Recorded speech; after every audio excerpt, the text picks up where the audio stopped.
Welcome to Boulder Talk Radio. Today, of course, is the 17th of November, 2020. There is a lot that's been happening, of course, around the world these last couple of days. It feels like it's kind of, reaching a tipping point, a boiling point, if you will. And that energy, that crazy over-the-top energy kind of burned me out. It did. So some other stuff came up, and I thought, you know what, for the time being, I'm just going to put some stuff down and focus on some other stuff.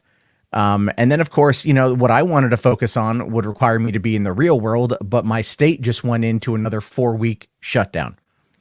So I'm stuck at home. We'll have to see how it goes. But no, the thing is, let me be honest with you guys. I understand that the term Boulder Talk Radio, I get the meme is funny, where its origins came from, entertaining to many, not so much myself, but I can laugh at certain elements of it. But I realized that, the more I talk to people about this show, the more I talk to people about like Boulder Talk, or it came up in conversation, and not just in this community, but like even other people in other communities have heard about this. Like I was hit up by a Facebook moderator of a true crime group I'm in who lives in Australia, who was like, wait, what happened with Boogie on your show? Like, I just found out about it. And she knows me from the true crime stuff, but then has found this. And I realize that it's more than just dwelling on internet drama. It's more than all that stuff. What it really boils down to is the conversation, right? And I think that's what I want. I don't want there to be an agenda. I don't want to sit there and have like Gunt Watch 2020. I don't care what Ralph is up to. I'll make fun of him if it comes up, but I don't want to sit there and like put programming around it. I don't want to sit there and treat this like something that I'm trying to program for the sake of running an actual show. This is just a late night call-in show, open topics. And I really feel ultimately that is where it's going to succeed. If at all, this could just be another one of my failed experiments. It entirely could be. But people are surprisingly enjoying this and they like it a lot more. And I think keeping it to just calls and keeping it to open topics is really where things should be. Infallible Fowl says we need to talk about boulders more. Yes. Voice of the Emperor. Have you ever thought about doing a podcast? Well, believe it or not, Boulder Talk Radio actually is up on Anchor.fm. So there we go. So there you go. That one is up there on there. So it's not what you want. It's what the customer wants. Well, Billy, no, it is actually about what I want. I'm not doing this to make money. If I was doing this to make money and I was doing this to feed into what the quote unquote customer wants, then I would be here every single night going like, whoo-wee, Ethan Ralph, man, look at them doing the numbers, man. Look how dilated them pooples are, man. Look at how much he fucking up his life. Look how much of a fat motherfucker he is, man. Like, that's what I would be doing. Or I'd be running 24-hour, like stream sniping of RV6 and like holding call-in commentary as we watch the madness unfold and count how many times, $15 donos lead to Keems. That is not something that I care to spend my life doing. Talk about what's going on, absolutely. Programming, fuck that shit. The open, I agree with Alvi here. It's the open conversation. Let's see here. Okay, well, I see we got a couple people that are already in there. 24-hour ops. Yeah, exactly. Garrick here asks, "Are you and Boogie on good terms?" You know what? We're not on terrible terms. I'll tell you that. I respond to his tweets. He has responded to a few of mine. He has not unfollowed me. I have not unfollowed him. It is what it is. I don't quite know. We're not touching tips or nothing, but it doesn't seem to be that bad. So I don't know. We'll have to see. Let's see here. Jay, $7 Australian or $8 Australian. Thank you very much. I really appreciate that. So I've got to miss the show, man, as I'm busy, but it's so good to see Boulder Talk back. Great little community here. Hope you and the family are good. Yeah, man, we're good. The state went into shutdown again. COVID cases are on the rise. We are concerned about it. There's not any one of us have been exposed that we know of. But people just, like, they're not taking it as seriously as they should. And unfortunately, the state decided to, because Oregon did it too. And it is what it is. But thank you very much, man. Yeah, don't worry. It's going to be all sorts of fun. All right. Let's see here. Thoughts on the Million MAGA March? Oh my God. All right, I'll talk about this and then we'll jump into calls. So I didn't pay that close attention to what happened with the Million MAGA March. We laughed about it the other day on the show. Hondo brought up the trailer, and I did get a copyright claim as a result of that, by the way. And I didn't fight it because, like, fuck it. I make like 30 cents off every one of these streams outside of Super Chats. That's just the way it is. But I always thought, I mean, it's like, look, Trump right now is like 1 in 25 in regards to legal wins versus legal losses in his bid for re-election. It's over. It's done. His candidacy is dead. His presidency is dead on January 20th. He just simply hasn't accepted it yet, and neither have his fans. And so the Million MAGA March, I watched some video clips of it, and it was everything I expected it to be. It was literally everything I expected it to be.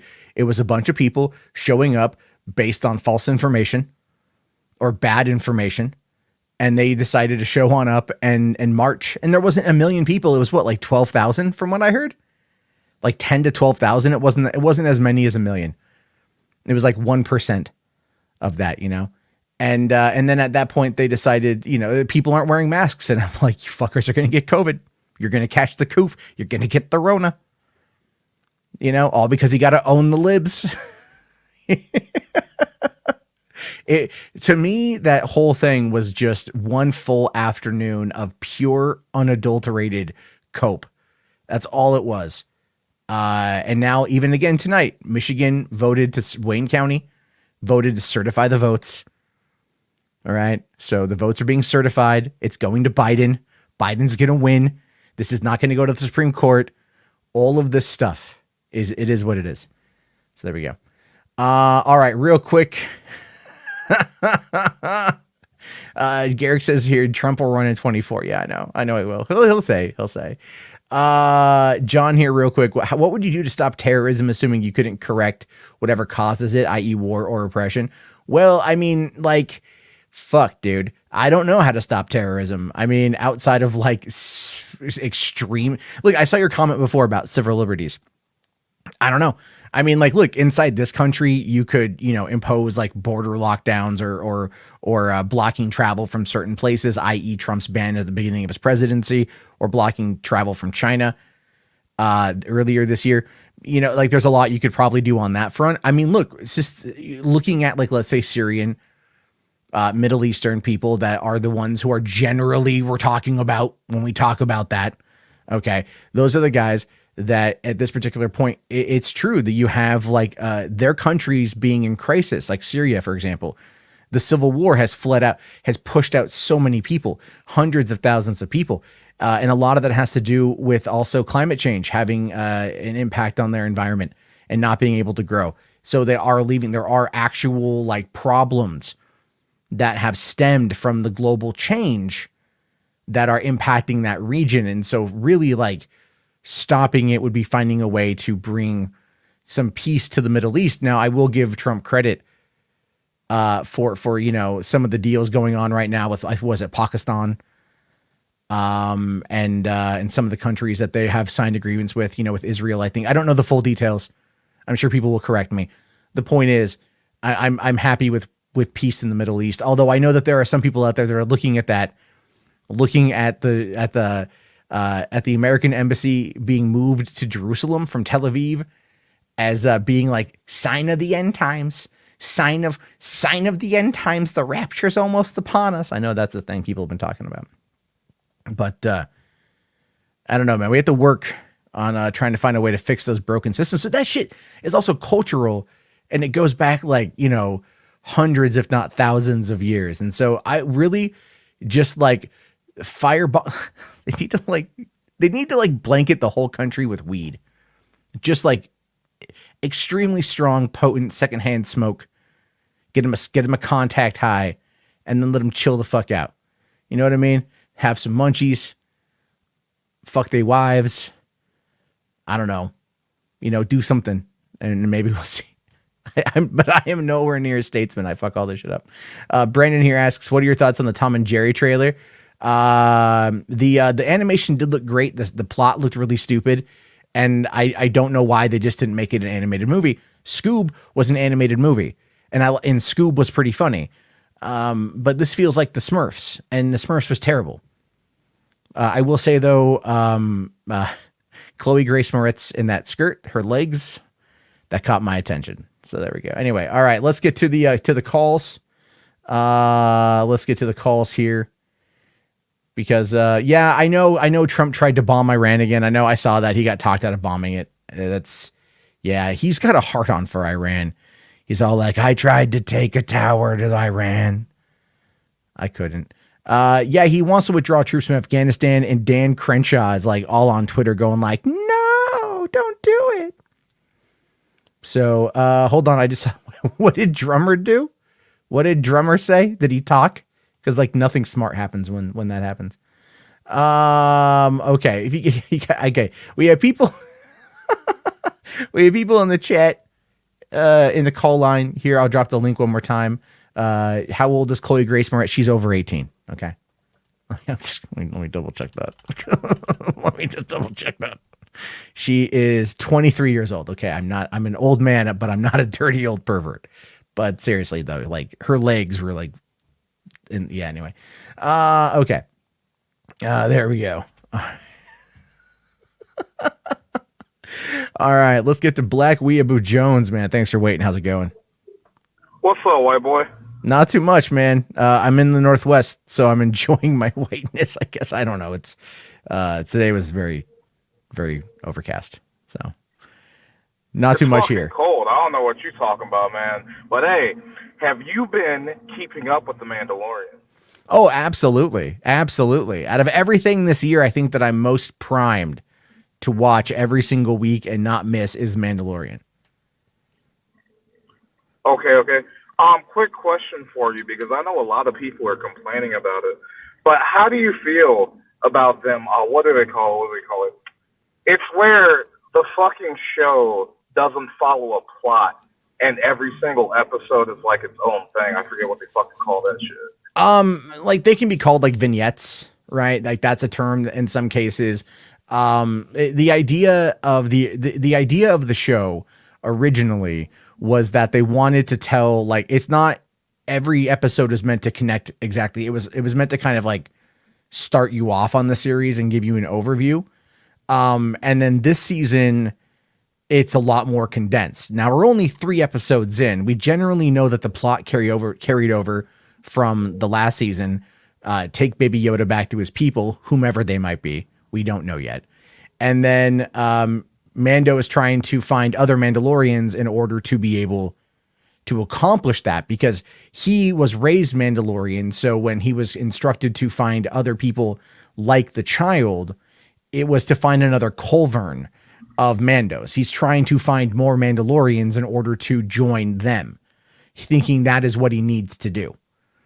So, and it has a lot to do with the Mandalorian culture, especially with your religious zealots that were showcased in the Clone Wars, which were the Death Watch, and how that has carried over since the fall of Mandalore.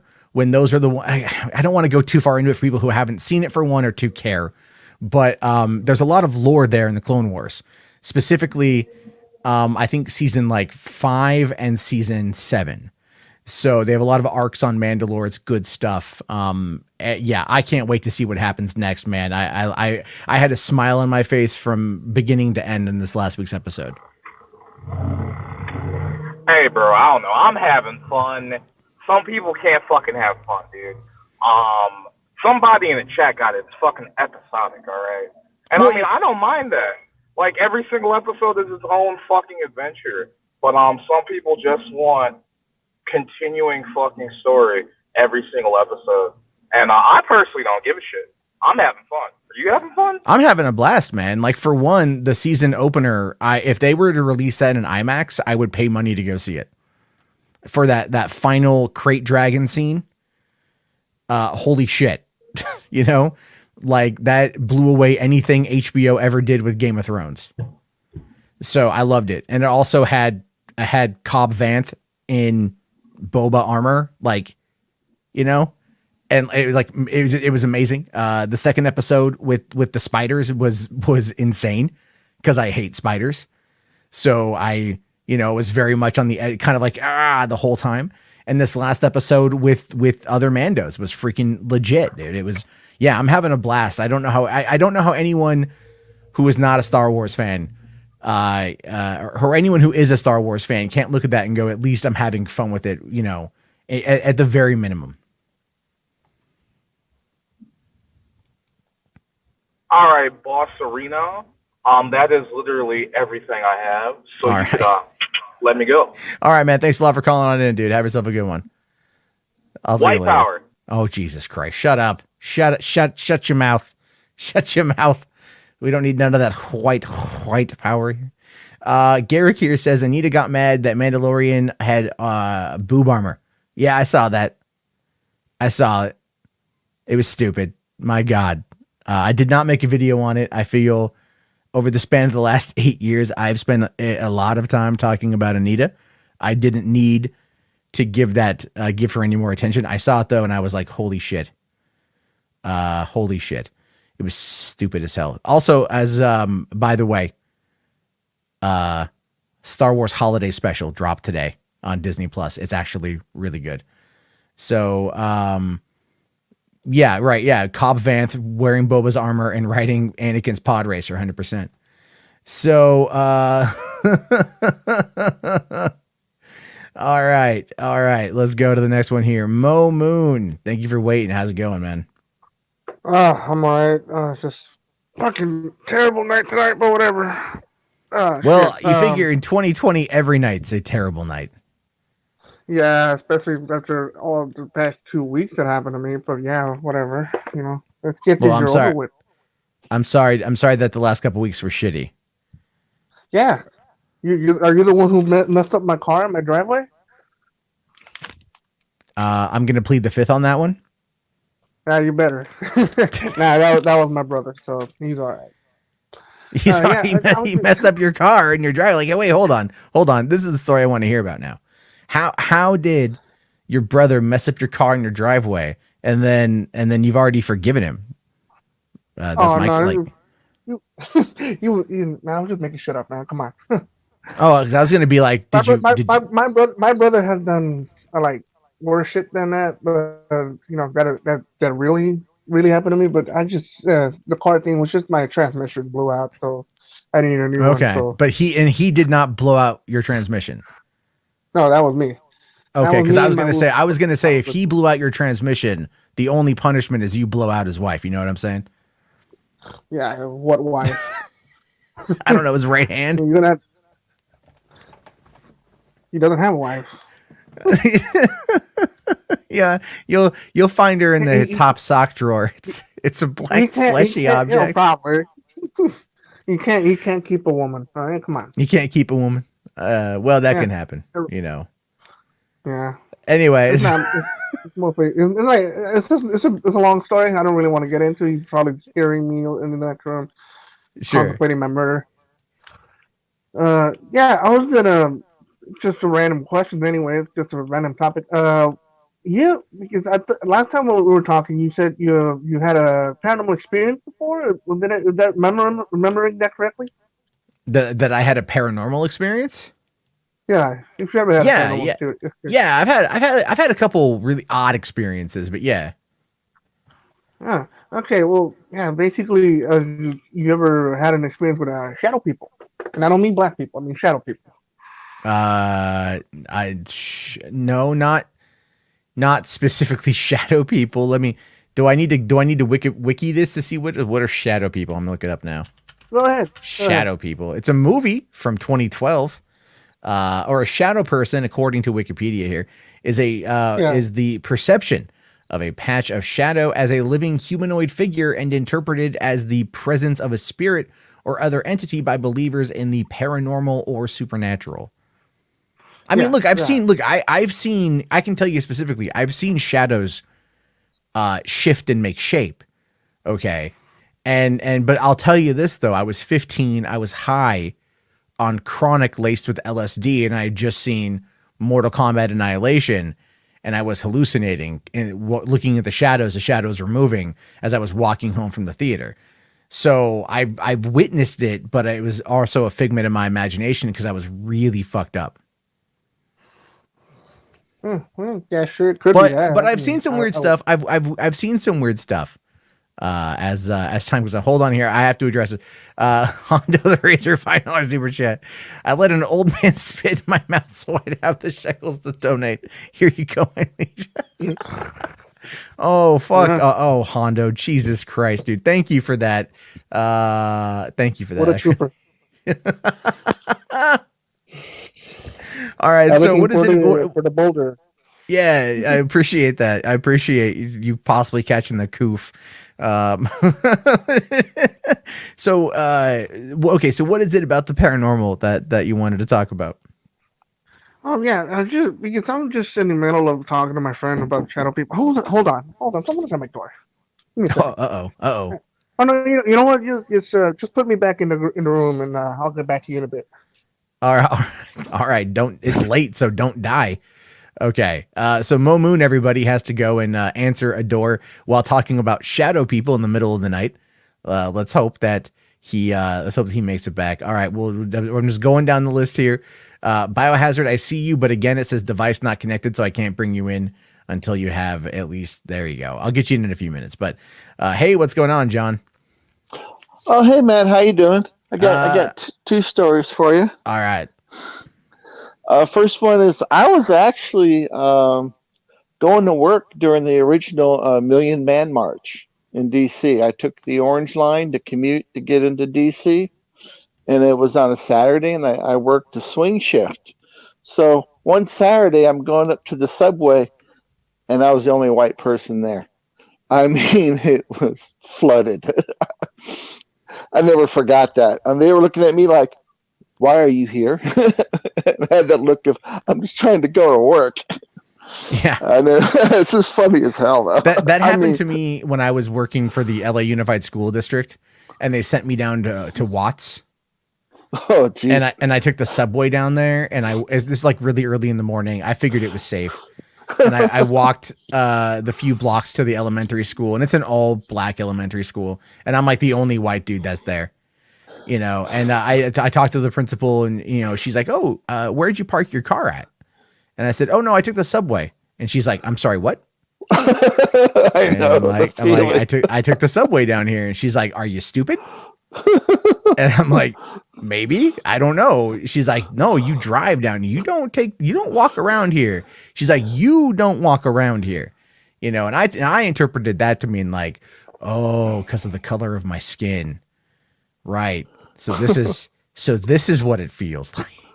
Oh, the other one was in. I worked at the before I was in the Navy at the southwest corner of DC, where it's like the Watts for Washington DC.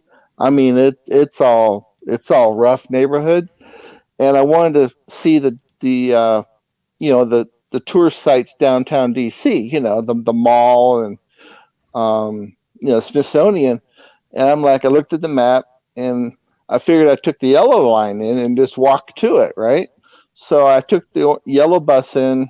I got off. I didn't have a car at that point in DC, so I got off the yellow line and I started walking through this neighborhood. And then I started walking down the middle of the street because that was the safest part. And then I'm walking down the middle of the road because you did not want to be on the right side of the street or left side of the street, you know. Yeah. And then the cop car rolls up on me and he rolls down the window. What are you doing here? I'm just trying to go to the mall because you're an idiot. Come on. Get in the car. We don't want you dead. Wow. Oh yeah, I've heard of the Million Man March. I didn't think it was. I've never heard of it being considered violent or anything. Oh no, this was a different time. Because it was a different time. I took the yellow line in. I was on vacation. I wanted to go to DC. This was a different time, but the area in Southwest District of DC is rough. It's like the Watts. It's the Watts of Washington DC. And I walked down the middle of the street after getting off the the subway line because that was the only safe part of the whole neighborhood was right down the middle of the street. So the cop looked at me like, "What are you doing here? Get in the car. I don't want you getting killed." You're So like, I'm just chilling. I'm just like, "Yes, sir. Get in the car." Yeah, I'm gonna go get my education on at the Smithsonian. And it's like, oh, so His partner was laughing his ass off. It was like the most stupidest thing a person could do. Well, I mean, I think we all, there are times where it can happen. You go to, you go to certain places at certain times, and it's like, look, you're not going to want to be, you you're not you going just to don't be know here. what you're walking into, then it's on. The haunted house thing.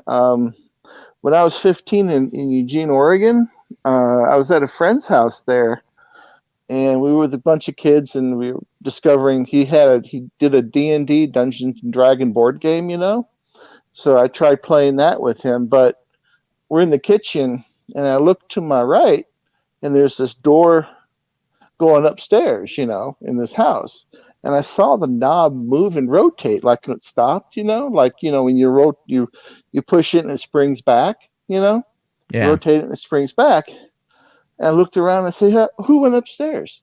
Then my friend that lived in the house said, "Oh, a woman committed suicide upstairs and she haunts the place." And he was going all ecstatic about it. I'm like, "What?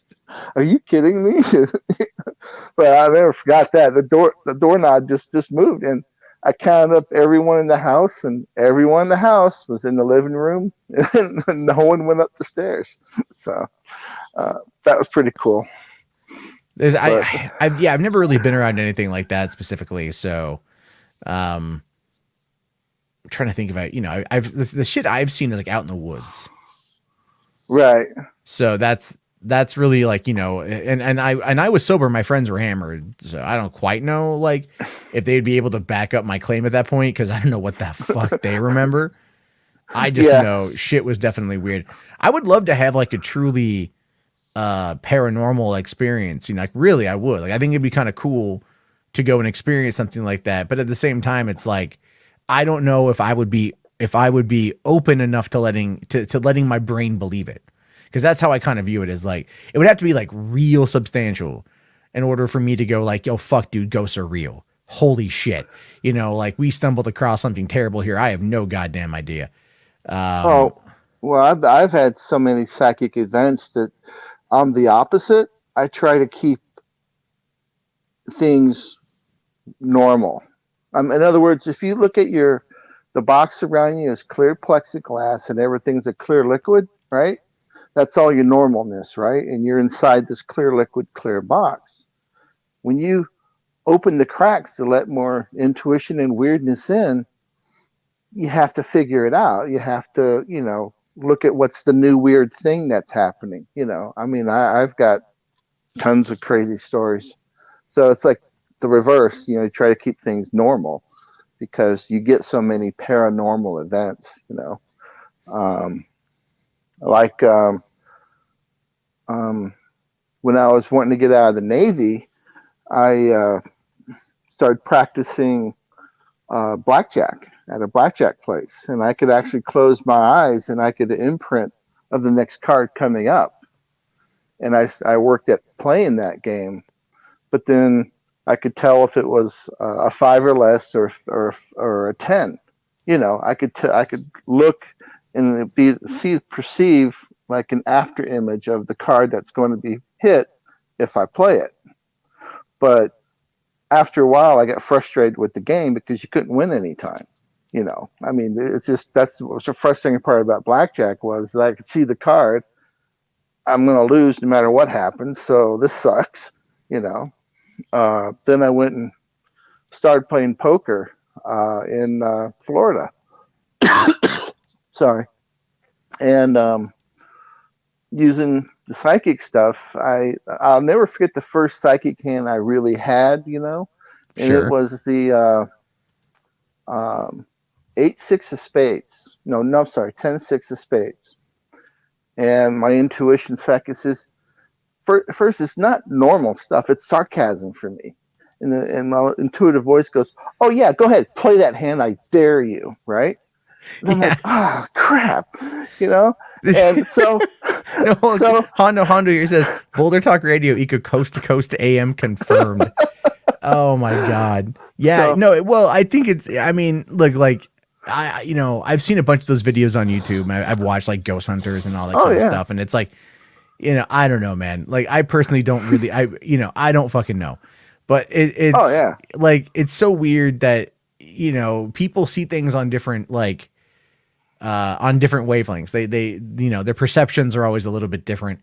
oh yeah. So I think it's like, but I don't know. I find it kind of funny though when you have like the people out there that are like that believe ghosts are real, that psychics are real, and all this stuff, but then they're super like anti-religion, And I've seen people that are like that. I'm like, wait, hold on here. You believe that so you believe that there is like another dimension that is Oh inhabited yeah, by spirits, oh but yeah. you don't believe that there's a deity in the sky that rules over those spirits. And they're like, no. I'm like, okay. Well, the actual, I mean, if you want to know the actual answer, is like when you deal with consciousness, um, if there's enough people that believe that something exists, it will manifest in a pocket reality that will exist. So when people that really believe in heaven, they're part of the Christian faith or Catholic faith, when they have a near death experience, they'll go to a realm that is heaven like, that they believe in. Just like the people that have a near death experience, if they believe they're going to go to hell, they'll experience a type of hell Well, in so that let me mental ask you this reality. then. Well, let me ask you Hmm. this then, and then I'll move on because I Okay. got sorry, a lot more people that are in here. So, did you ever see the 2012 movie Dread? No. All right, so No. you should. It's a 10 out of 10. It's an excellent movie. And I'm sure the chat will Is it back me up on this one. That's is a it Carl. D That's not D Dread? no Dread. Dredd, like Judge Dredd, Oh yeah, not the Judge Stallone Dredd. movie, Yeah. not No, the no, no. Stallone movie, Carl the Urban. Carl Urban movie. Yeah, that's a good movie. It's a great film. So remember the drug in that movie, slow mo. Um. So the drug that Dredd is hunting down is called slow mo, and it's meant to slow time for the person Right. who uses it. Right. And at the end, Yeah. when they capture Mama, he gives her a hit of slow mo, and then he hucks her off the top of Uh, the balcony. So she falls right. all the way down in the high rise, like the 100 stories down. And so in reality, for us, it's like a couple seconds, it's done. But for her, in her reality, it goes on and on and on because she's unable to, everything's going slow for her. So her Yeah. interpretation. So then my question then becomes in those, because, if people were to die and they go to heaven and they go to hell in their own mind, does everything all of a sudden slow down to this like infinitesimal crawl as the brain powers itself down in the last remnants of our whatever you want to call it, personality of our who we are. In those final moments, everything slows to this, an ant trying to cross the world, Well. mindset. And then that's where we interpret everything. That's where we have those flashes of going to heaven, going to hell, our eternity. But then eventually just kind of burns itself out. You know what I mean? Like it's just, I don't know, as your brain Yeah. slowly dies. Well, I don't think enough. I'll tell you another time because I know you got other people. So I did have an experience that took me 30 years to figure out. But it's along those lines of the different consciousness realms that exist that I experienced. Okay. I mean, Euros here says consciousness is the word I'm seeking. Thank you very much. Yeah, that's it. yeah, it did happen for me, but it's just different. The reason, I mean, you mentioned about anti-religion. It's more like anti-religious programming is what, when you become more and more, spiritual and you start feeling the different realms of energy, then you start seeing how people are being controlled by repeated mass media, by churches that do programming. I mean, I was 5 years old and my mom wanted all of her kids to get an education. And so in her mind, Sunday school was more education So I went to a Sunday Catholic school, right? I'm Yeah. in the Sunday Catholic school. I'm 5 years old, and the teacher says you were born with original sin. I'm 5 years old, going, no, I wasn't. No such thing. Never happened to me. That's not true. Then all the other kids were like agreeing with the teacher because he was an adult, and I refused. Then I went a second time, a second Sunday. He'd start in again, and I would rebel. And I never went to the third one because my mom told me, "Oh, you don't have to go anymore," and that was it. Because I refused to accept the concept of original sin, and I was 5 years old. So that's weird enough in itself. But as far as conscience, that's a different. I mean, a different night. It's a good story, and it took me 30 years to figure out, but it's pretty wild. No, that's all good, man. That's all good. But Okay. all right, dude, I'm gonna let you go. Oh yeah, Since we got Coast to Coast AM is now being closed. well, technically, Coast to Coast AM starts, I believe, in 15 minutes with George Norrie broadcasting. I think he's out of Austin, but like it hits the West Coast feed. I don't know where you're at. So I used to listen to Coast AM quite a bit. And I really liked it. Oh yeah. yeah. It's fun to have on in the background, but it's on YouTube too. So I interesting stuff. I'll tell you this. I love their Halloween night special, which is Ghost to Ghost. Oh, and really? It's just call-ins from people that tell their ghost stories.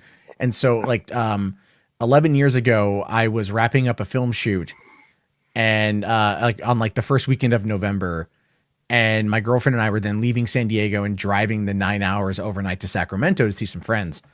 And so I needed to download some stuff, and I'm looking for just something to listen to.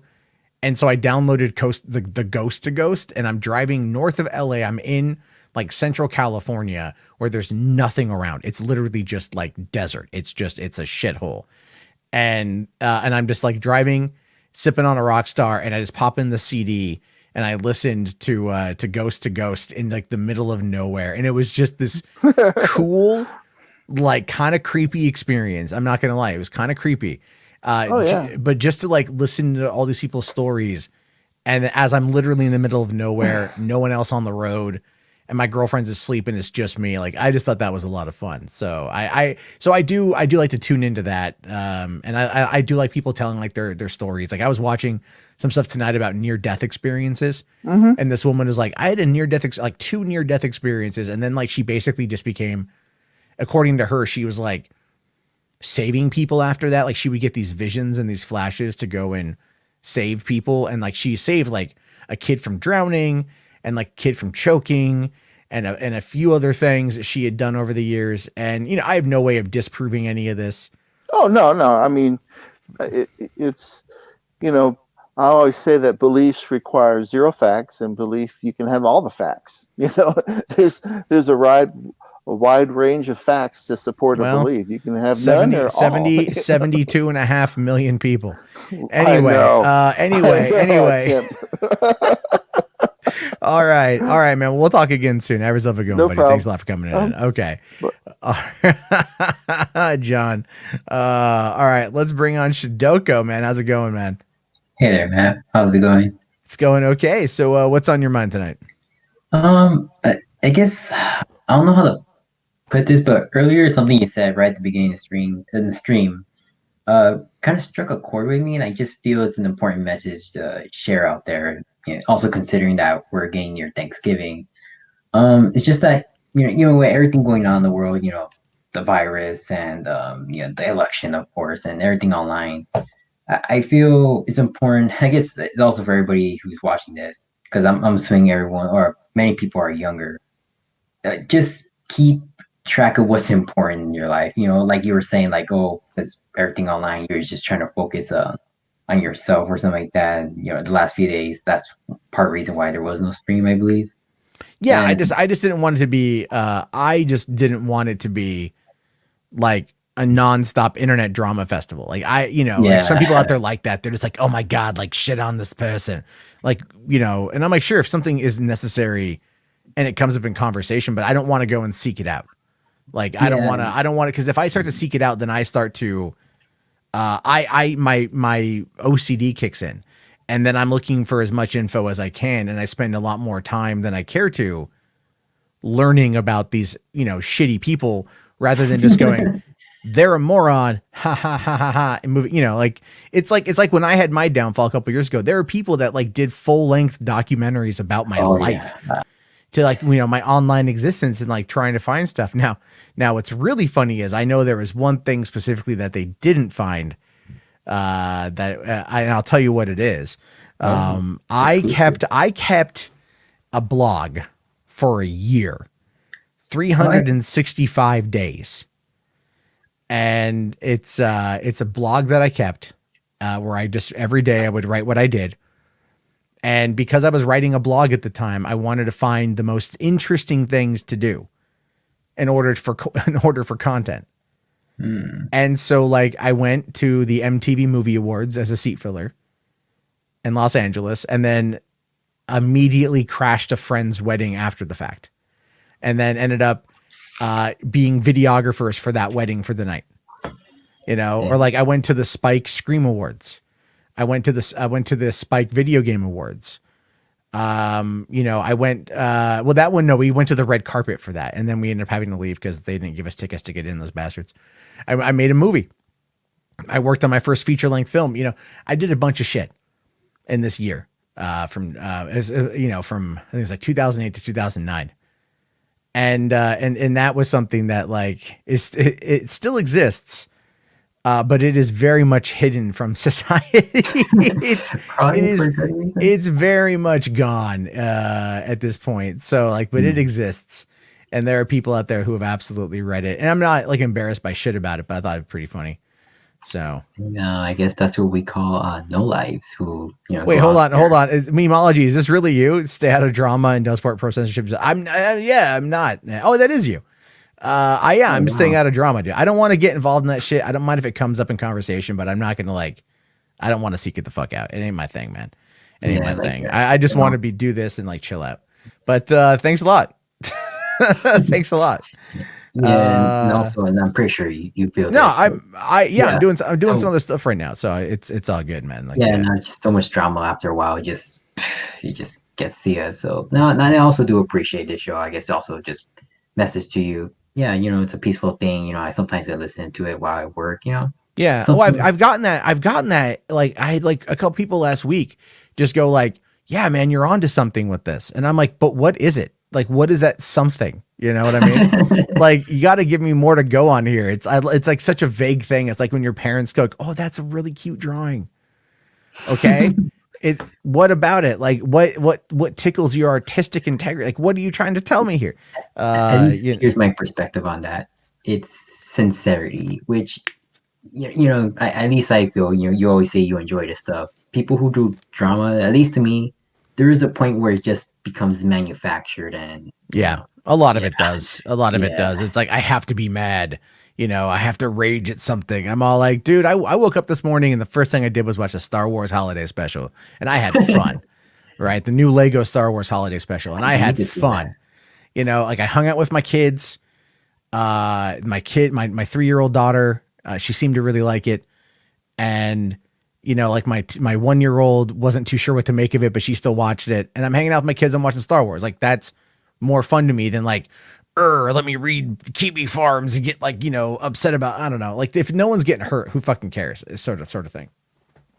Yeah. So, I guess I'll leave real quick. But before I go, it's a little funny story. I don't know if I think this was an Uber order, because I said before that I work at McDonald's. Yeah. You're like, I have some technical questions about Uber Eats, but no, okay. No, just someone the other week while I was working there, ordered, I'm not even kidding, 100 chicken nuggets all in one order. It's like 10 orders, 10 pieces, man. Like, I've had similar things. Okay, so I just want to know, is that normal? Well, so it's like people will have like, parties and like, hey, like, this fucking order like fucking eats, man. And then they want to, they order like $10 or they order a shitload of McNuggets. And also Uber offers out like a lot of incentives. For example, like I haven't ordered Uber Eats myself in like 2 years or 3 years. No, 2 years, because I deliver it. So I'm like, well, fuck it. I'm going to go get it myself. Like, why? Like today, for example, today I got Panda Express for dinner, and I ordered it online, and I was coming back from running an errand, and I stopped in to go get it. And because we just have the new statewide shutdown starting today, there was a line for Panda that was like out the fucking door. Wow. Right. Damn. And I'm like, fuck, man. So I walk in there, and like my order wasn't done yet, and it had been about 20 minutes, usually how long it takes. Well, the manager, and she's like a newly appointed manager, she turns around, she sees me, she's like, oh, hey, what's up? Who you here for? I said, I'm here for myself. And she goes, oh, okay. And then she looks at her employee and just goes, go find me Matt and expedite the order. And so like, even though there was a line out the fucking door, and there was a lot of other online orders coming through, she had her people go and make my dinner immediately because I walked on in. Now, Wow, and it's not that I'm special. It's just that like she just recently became a manager. So during COVID, when it first happened, they were bombarded, and they get treated like shit by some of these people, right? And not just by customers. I mean, like other Uber drivers, they get all bitchy, and then, but I go in and I'm like super friendly, and I'm super accommodating, because I get it. They're doing their job. I'm doing my job. We have to work together on this one. And I'm not going to sit there and bitch about it because I can't make you make it any faster. But because I've been cool with them for so long, if I go in and they ask me who I'm there for, and I tell them who I'm there for, they will then go and make my order first, because I am accommodating to them when they need it. And so they hook me up when they can. And that's part of that symbiotic relationship. Like and this is where there's a great line from a movie called Waiting, came out in 2005, starring Ryan Reynolds. I think it's even on Netflix right now, where he says, don't fuck with people who handle your food. Right. Yeah, I agree with that. And that's so true. And that's why, like, I've been called up by my friends. I'm like overly polite when I go into restaurants. I'm like, yes, please. No, thank you. May I, I mean, like, I'm polite as fuck. I leave a tip, polite as fuck. Yeah. Because I'm like, look, you guys already have a bad enough day. I'm not going to make your day any worse. And if I make your day just a little bit better, the likelihood of you hooking me up with something is going to be a little bit higher. So, again, it works out well. So that's the way I view it. But as for the chicken nuggets thing, dude, people like to order a bulk item, and then you guys got to make all that shit to order. I know that much. Well, I'm the one specifically making them. So yeah. So that I get it.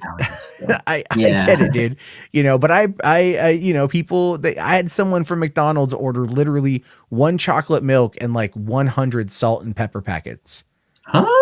Yeah. And it was like about a 6 mile away delivery. And even the dude at McDonald's is all like, have you seen what you're delivering? And I'm like, no, I haven't seen. He's like, look at your app. And I'm like, okay. And I bring it up and I'm like, holy shit, what the fuck is this? And the guy's like, I have no idea. And then I said, okay, I got the item, and I hit accept. And so it showed me where I have to go. And it was all the way up to Puget Sound, like, like kind of out, not middle of nowhere, but definitely off the beaten path. And I just showed it to the guy and I said, I'm going to die, aren't I? And he goes like, I don't know, but if you don't, come back and tell me what the fuck happened, right? Like, what's going on? And so the whole way up there, I'm speculating, okay, I'm like, they want sugar, they want salt, they want pepper, they got chocolate milk. I'm like texting my girlfriend, like, what the fuck is this?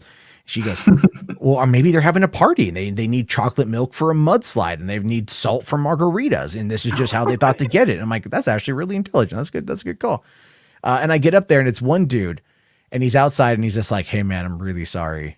And I'm like, why? And he goes, my friend like ordered this as a joke. and I'm like, oh really? I'm like, but he just paid me like $8 to drive it up here. It's like, yeah. He just wanted to fuck with me. Cause this kid's like 15. He's like, I just wanted to fuck with me. And the kid lives on the Puget Sound, which means this is like at least a $2 million house. So it's like, they're just bored teenagers who have money probably in the middle of the night, like, hey, let's do this shit. And so, but they tipped out like an additional $7. I mean, like 15 to drive up there. And I was like, all right, cool with it, man. So it's awesome shit. But all right, man, I'm going to move on. Thanks for coming on, Shidoko. Pro tip for anybody who wants the McDonald's, you can get fries and chicken nuggets well done. I have not tasted them, but that's a thing apparently. So. Oh, wait, hold on. Wait. You can get fries well done. Apparently so. I've not tried them. Hold on. Are you fucking telling? I mean this literally. Are you telling me that I can go to McDonald's right now because they are open, and I can sit there and I can go, I want my fries. I want them well done. They can make me a whole batch of crispy fucking fries. Mine does, so I'm assuming theirs will too. Dude, you just like you literally just like opened Pandora's box to like me gaining more weight. You know, I try to avoid McDonald's French fries because they're like a crack cocaine addiction for fat people, and now you're like, but you can get them well done. Hey, that is insane. I hate you now for that, and I'm going to remove you from my show. No, I'm kidding. Yeah, but right, still, that's fucking insane. The well done fries. My God, that's a game changer. That's an absolute fucking game changer. All right, man. Yeah, good night, man. Good night, I'll see you later, Shinoko. Man. Like, let's see. Brian here says, "Oh my God, Mag is flexing his Uber Eats cred." Dude, I used to know like every strip club manager in San Diego, and I would never have to pay to get into clubs. You know, I would never have to pay. And they knew me, and they would come into my theater, and they would never have to pay to go see a movie. And I encouraged that because they would usually bring strippers with them. So, you know, it's all about having a symbiotic relationship. It's all about knowing who you know and getting each other to scratch each other's backs when necessary. Right. I had a stripper once try to rip me off. I was drunk and she was like, "You want a lap dance?" And I was all like, "Yeah, I want a lap dance." She's like, "All right." And she tried to swindle me out of like 200 bones. And she's like, if you give me $200, I'll really make it worth your while. Like, she's heavily hinting that I would give her $200 for like some serious stuff, you know? And I'm all like, I was drunk and I was like, all right, you know, fuck it. Here's the $200. Like, it's really dumb of me to do, but I did it. And then she tried to fleece me. She tried to fleece me for it, because she knew that I was drunk. So she took advantage of me, but I was sober enough to go, wait a minute, you know, like ein Minuten bitte. And I went and talked to the manager, and I was all like, I'm all like, "Oh, dude, I know Mikey, I know Dakota, I know all these people." And he's like, "Oh, I'll go get your money back." And then like he knew she was trying to rip me off, man. Like he knew it. He went and he looked, he saw, you know, like they're scandalous and shit. But it pays to know people, especially if you're drunken at a strip club. I'm just saying that's where it's at. All right, let's see here. That's what do I think of DoorDash? I make more money through there sometimes, but they generally suck more than Uber. All right, let's see here. Paid the $200 for the beach. Hey man, look, if I would have, I'm just saying, I might have looked the other way. Anyway, all right, Hondo, man, how's it going, buddy? Hondo, the razor. Hello. Hey, what's up, dude? Sorry, I had to fix my mic and all that shit. Anyways, dude, I have to. Okay, so you want to avoid drama, right? Yeah. I mean, like, talking about like the RV thing was funny, you know, but like we dedicated 48 fucking minutes to talking about it the other day. I'm pretty much burnt that on that too. Yeah, I got burnt, dude. I was like, fuck all this shit, man. It's like, I like drama though. I feel like maybe like a quarter of your audience does too, because like we're all the IBS guys. Oh, you know? Yeah, no, that's the thing. I totally understand like why it works. It's that dopamine hit, right? It's gossip, dude. It's all like high school cafeteria shit. You know, like, did you hear about Becky, that double cock sucking slut? No, I mean it. She took like 2 dudes at like, you know, that kind of shit. Like, it's that kind of stuff. I mean, like when Ethan pulled out Little Ralph and exposed it to the world, you know, that's all we talked about for a bit, because it was so shocking and it was so appalling, and it was the stuff Nightmare Fuel is made of, you know. But after a while, you're just like, oh well, I mean, now I gotta think about that, and that's horrible enough. Yeah, I get that, but it's like, I don't know what else to bring to the table, man. Nothing but drama is all they have. Well, look, here's the thing. It's not that it's the idea here of it is not like, if it comes up in conversation, that's fine. That's what that is the thing. Like, I'm not going to sit there and like program content around it. That's what I'm trying to say. So like, you had posted some link in the private chat, right? You posted something in there. Yes. Okay. So let me tell you what happened. We have a guy in Phantom Organization's Discord DJ Axel. He's the guy that runs that channel.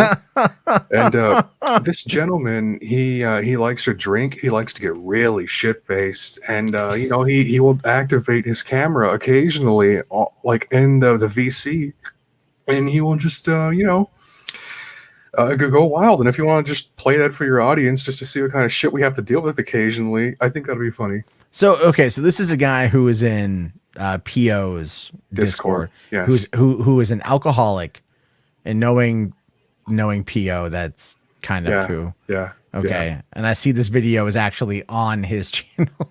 Yeah. All right. Let me hold on. I'm just downloading it. I'll just upload it here. All right. Well, I don't mind like if this ends up being the thing that we look at, because you know you bring these very short clips which are generally okay. Although that one you brought me the other day about the Million MAGA March, that ended up actually getting the I got content ID claimed. wait, I brought you a clip for the MAGA March? No, it wasn't you. Sorry, it was somebody else. You usually bring me clips. It was somebody else who talked about it. I just forget who it was. My bad. No.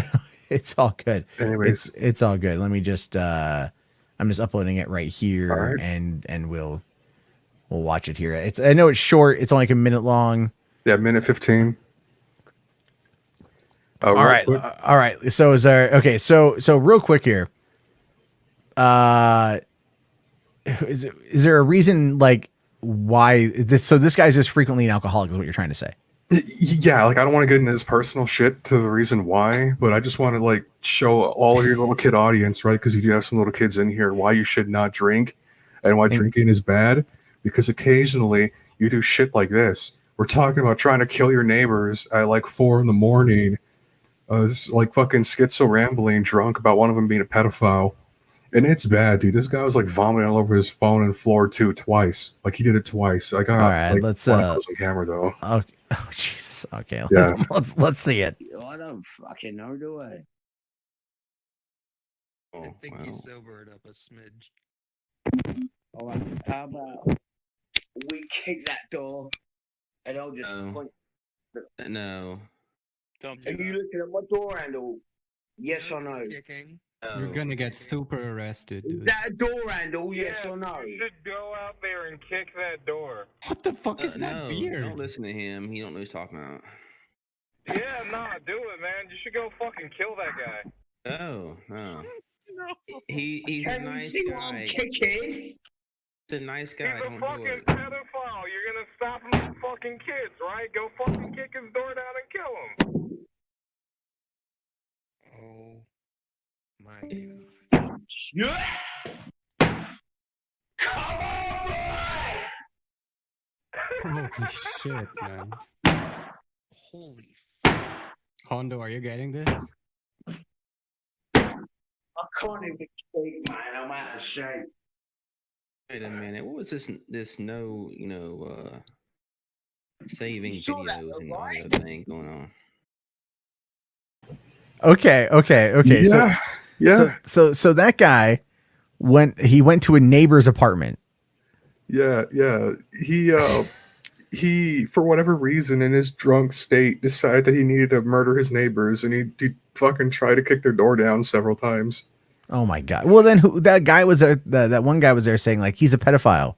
Well, yeah, because he was like schizo rambling about his neighbor being a pedophile or some shit.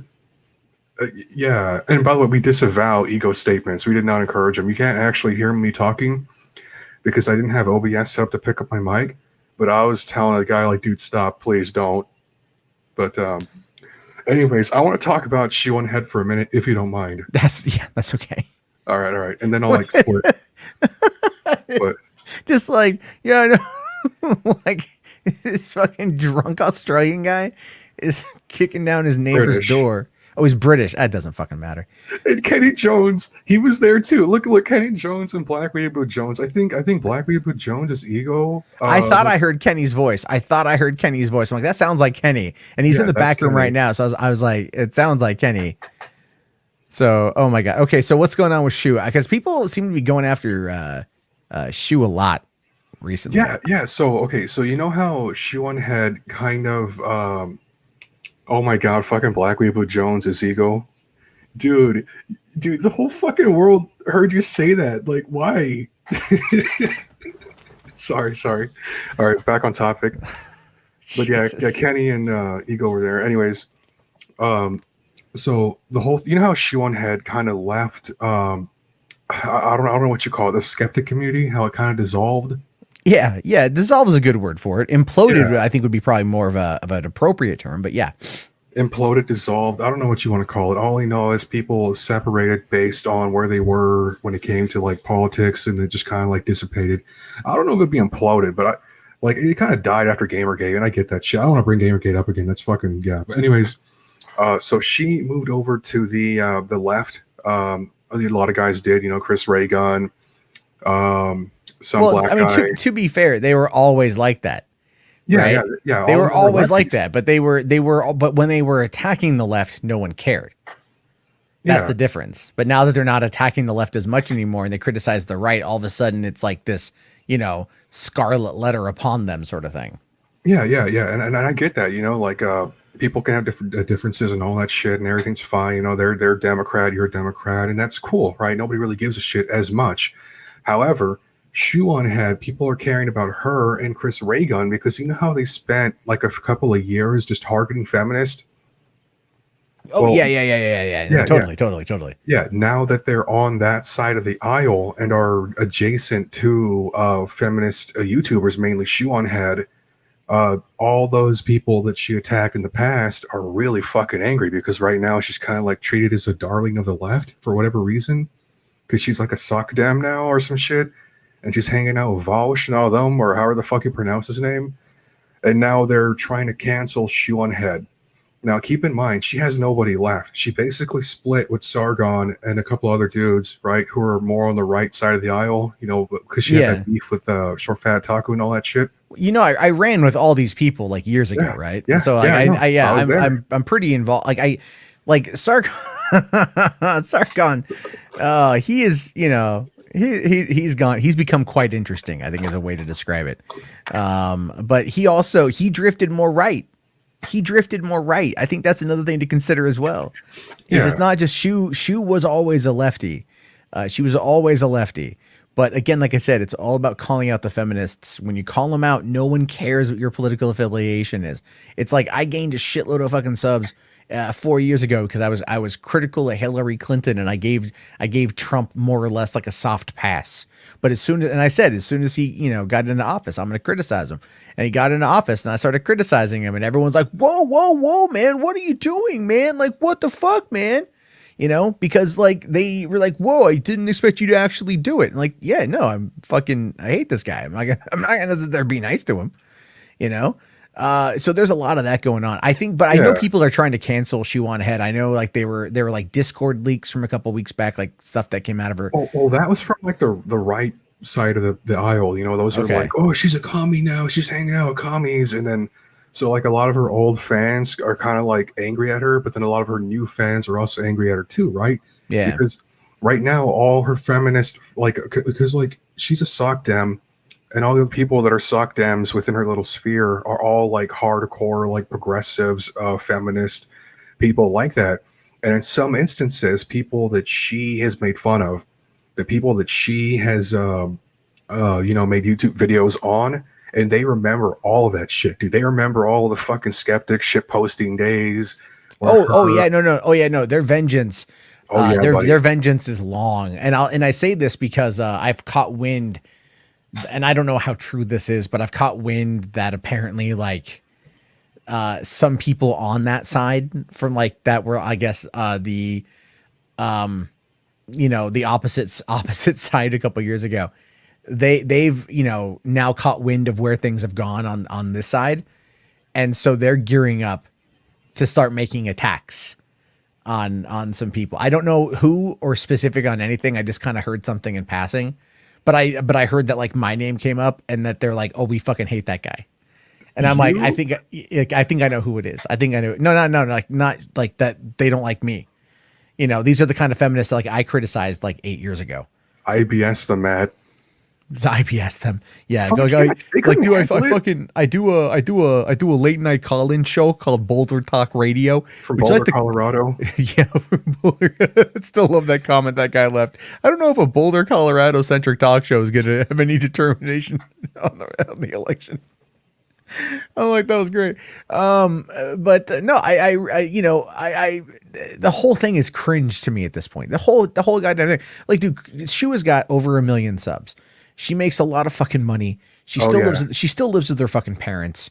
So she's saving all that away. Yeah, where the fuck did that money go, dude? She was gonna. The thing is, I think, I don't know. I don't know. I don't want to over speculate because I've been in trouble for doing that before. No, I completely get you. Like, I've heard some crazy schizo theories that fucking Gregory was like using shoe money because Greg wasn't that as popular as her. But I don't know. Oh yeah, well that's a theory that a lot of people have. Oh yeah, because like they were engaged for a few years. How come they didn't move in together if they had the money? Because she was pulling in a cool $100,000 at least. Yeah. I think like they I don't want to, from my understanding, like their relationship was very subdom in some areas. In fact, there's videos with them like talking about it. Yeah, they're open about it. Yeah, and I never inquired about it. It was what was really interesting was like Shu and I used to be friends, like at the start of Gamer Day, right? I remember that. So then when she got with Armored Skeptic, all of a sudden her attitude towards me like just fucking flipped, did a 180. And it was really weird. Like it was noticeable because even some people like had mentioned it, where she was just like being very curt towards me. And she was like, we were on a live stream playing Cards Against Humanity, and she was like attacking me pretty hardcore to the point of where I DM'd her on Twitter, and I'm like, did I say something to offend you? You know? And she comes back with, no, we haven't talked in forever. Dude. But like she was still coming after me. It was really, really, really weird. I don't know why. To this day, I don't know why. It hurt my feelings because I thought we were friends. You know, so if people wonder why I was shit talking them in that Discord call that leaked out, it's because I had hurt feelings. Really, is a big part of it. Yeah, that's perfectly fine, dude. Yeah, like if just because we were friends, and then all of a sudden it was like this, oh fuck, they were even talking shit about me in videos. It was really weird. So I'm like, all right, like, I'm like, all right, well then I'm not going to play nice either. I can be a vindictive asshole. I think that's pretty well fucking cataloged at this point. Dude, I'll never forget. There's this funny clip of a lot of the skeptics from like back, like right after the whole like skeptic community kind of like imploded. It was, I think Kraut was there. So was Naked Ape and a few others, right? Kind of like a more minor kind of like side characters to the whole skeptic community. Well, Kraut wasn't really like a side character, but you know what I mean. Anyways, Naked Ape said something to the effect of, you are more likely to get Gregory DMing you about talking to Shu than you were to get Shu to reply to you. And that shit made everybody in that whole call laugh because they all knew something, right? The whole community speculated that because they've like A-logged the shit out of Greg for like, I don't know why or for whatever reason, but yeah, he has like Greg was A-logged well before they got together. Yeah. And that had a lot to do with the fact that like, because like when he got with Shu, you could tell like he scored above his pay grade essentially. He did. Because if you recall, he was there was like Jenny McDermott, right, from like the feminist skeptic side of things, and she was like, he had gotten a divorce, and then he was like in her DMs like wanting to like hook up with her apparently, and she lived in San Diego. Actually, she lived not far from me where I lived in San Diego, which I had no fucking idea. And that was kind of crazy. When I figured out the area of where she lived, I'm like, oh, that makes so much sense. And so more or less though, like, so Greg hooked up with June, and then from there, they became like, this like celebrity couple, right? And they did everything together. They started vlog channels together. She was in his videos, he was in her videos. They did all like he did Armored Media because the Armored Skeptic grift was kind of starting to die down. And the thing is, though, he never went after feminists and Greg never did. He went after like the religious types of stuff.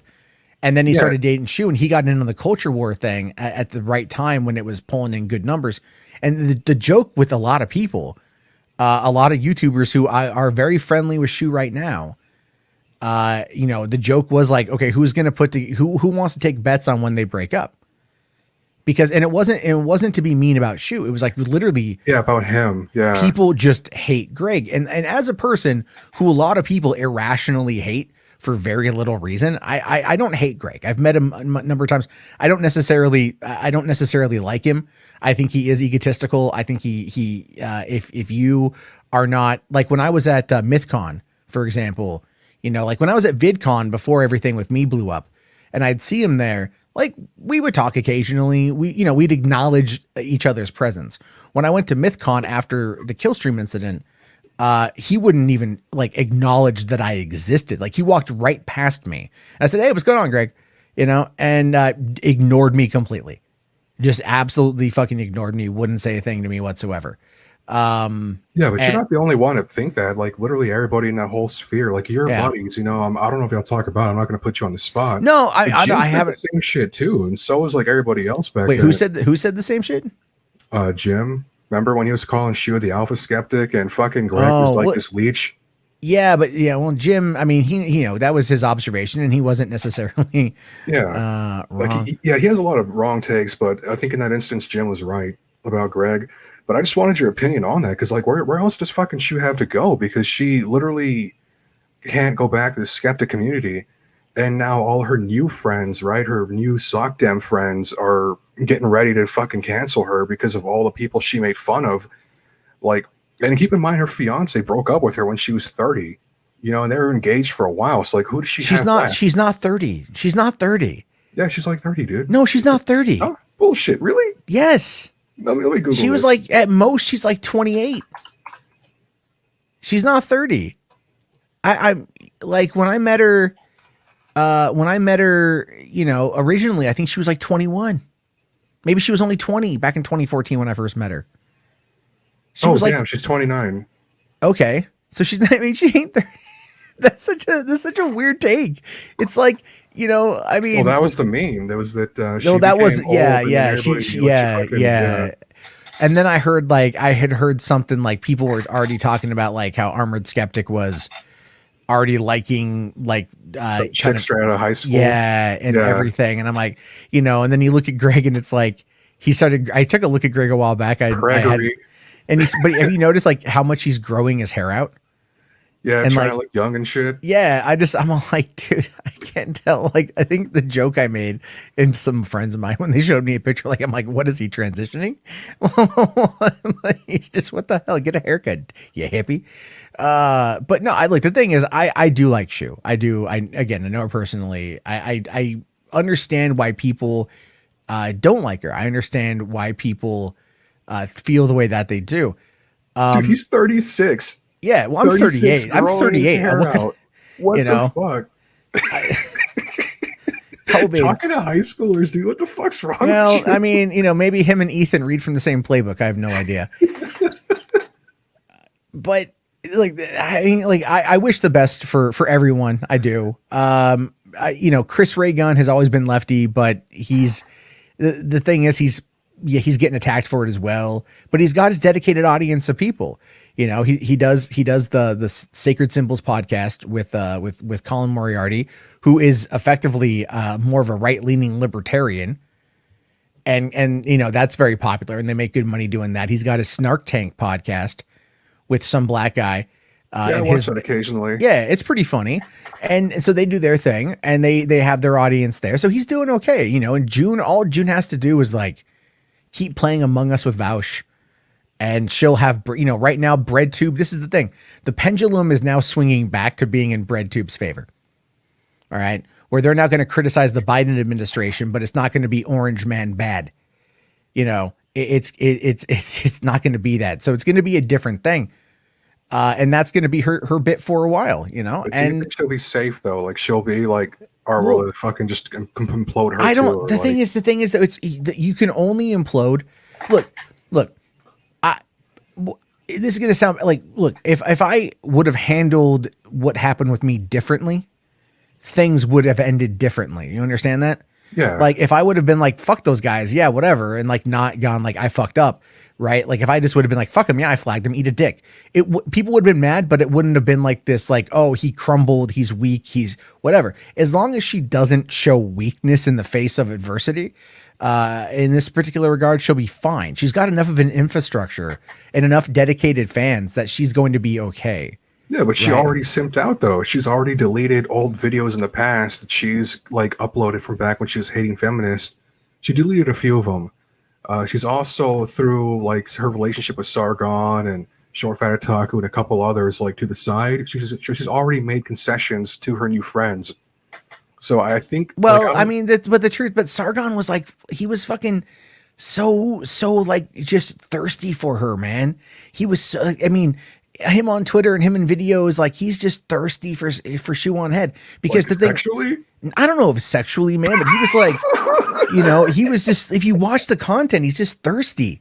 It's like, he's like, shoot, you're hanging out with, I can't even do British accents right now, but like, like You're communists. hanging out with communists. You're hanging out with communist shoe. That sounds more like Ringo Starr, but he would say all that kind of stuff in his videos, and I'm just like, dude, what the fuck, man? Like the woman's got her own agency, she's got her own opinions. You can not like them all you want, but this is coming across as obsessive. And the thing is, Shu is a good person to have on your side because of her sizable audience of people that are able to be swayed. Yeah, Like, sure. yeah. And Sargon is trying to like, even Sargon, he killed the Sargon name. You know that, right? He killed Sargon. It's gone. Yeah, I'm and now it's like a locust, like was it the podcast of the Locust Eaters or something is what he's working he's on now. supposed to have 2 channels. He only has one up right now. But yeah, like he's moved on to something new because he just wants to shake off the old shit from his Sargon days. I think he wants to run for office again, which I actually support, believe it or not. Well, I mean, like, look, I changed the name on this channel from Mundane Matt to Matt Jarbo. Yeah. I'm, like most people don't even call me Mundane Matt anymore. People go, oh, Jarbo. They start calling me by my last name, and so it's like that shift that I wanted is happening, in many cases. And so it's like people aren't referring to me as Mundane Matt anymore. And that's like the key thing. I wanted to move away from it. I wanted to be different. So in this regard, like I get it completely. I get going back and get rid of your old shit that's cringy as fuck. Because a lot of that shit back then was cringy as fuck. You don't quite know what you're doing back then because it's all kind of so new. It was the Wild West. Yeah, you're making video commentary, you're making money hand over fist for literally like doing nothing. And then you get caught in that rut. But you know what? Hey, man, people grow. Times change. Yeah. I think it was the internet that evolved because back then, like you could separate your real life identity from your internet persona, right? People understood. Oh, that yeah, now you can. Different things. Yeah, now you can. Everything's now still you can. interconnected. So now all that cringiness and playful shit that everybody did back then is now biting them in the ass. Oh yeah. And that's that's just where we are. Yep. That's unfortunately where we are, man. But hey, I'm gonna let you go. I got 2 more people to get to tonight, and I'm gonna wrap it up a bit early because I got a bit later of a start than I wanted. All right, take care, homie. But hey, thanks a lot coming on in, Honda. We'll talk again soon, buddy. Have a good one, man. All right, so let's get through real quick. Wrap this one up with Kenny. You're the second to last guy. So what's on your mind? Hey man, what's happening? Chilling. Mundane Matt. I can't see people calling you like Jabbo, man. It's just like you've always been the double M. Yeah, I know. But it's, you know what, man, there's some things that you just need to take out back and beat with a shovel. Yeah. And that's one of those things I'm okay with. I wanted to be done with it before the Killstream incident anyway. Yeah. So I was all happy with getting rid of that shit. I remember, I think the first time I ever seen you was like you were like co-hosting, or at least kind of like with RTU and stuff. Yeah, I enjoyed that show. I did. The Verdict is what it was. I would love to people still ask me if we're ever going to bring that back, and I actually mentioned it to Rich a while back. I was all like, man, I get a lot of people asking me if we're ever going to bring back The Verdict. Do you ever get that? And he goes like, LOL, no. And I'm all like, he probably does. I've seen him get it. But I think he doesn't want to deal with it. Yeah. I don't blame him. Well, I guess, I come on here today. I just want to talk to you a little bit. I haven't really talked to you too much, but I just want to get your take. Like, what do you know? What do you know about like the Ethan Ralph doxing of his Patreon supporters? Is that really a thing? Do you know anything about that kind of stuff? I heard that it happened. I didn't look into it too much. It's but like man, it's like the thing with Ralph is generally whatever you think he might have done, the answer to that is probably he did it. Yeah. Like he did it. You can sit there and go like, yeah, okay. Like, like you would never think that he would release his own sex tape to own some random internet guy who was live streaming about showcasing how Ralph had been getting cucked. Yeah. Right. In his own home. Like you just would never think that he would have such that would ever happen. But hey, it happened. I watched it live. So did so many other people. And that's the reality of it. So like whatever you think he's done, the reality of it is he's probably done it and worse. I completely agree with that. Agree with that. And at this point, when it comes to Ralph, like there's literally nothing that we're going to be able to do or say that is going to make his life any worse than it's already going to be. Yeah. And that's kind of how I view it. Is like I don't mind like laughing at him. I made a joke about him on Twitter today because you know how Twitter sent out those disputes with the president's tweets. Yeah. So I just took it and I said like the same one like this is a false statement or whatever, and I put like Ethan Ralph like I did not release my own sex tape. Yeah. And the dispute, it was stupid, but I thought it was funny. Yeah. Well, see, when it comes to Ethan Ralph, he doxed me, right? And I was a Patreon, but I thought it was because of other reasons other than just, me being a Patreon supporter, right? I didn't realize there was more others out there besides just me at the time.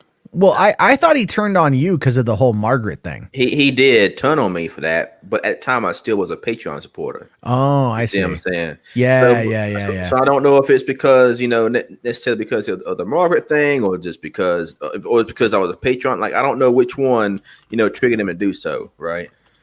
Well, that's what I'm asking about it. Yeah, I don't know what triggers him. I mean, literally anything triggers him. Like anything. I mean, like he is the human equivalent of Eric Cartman.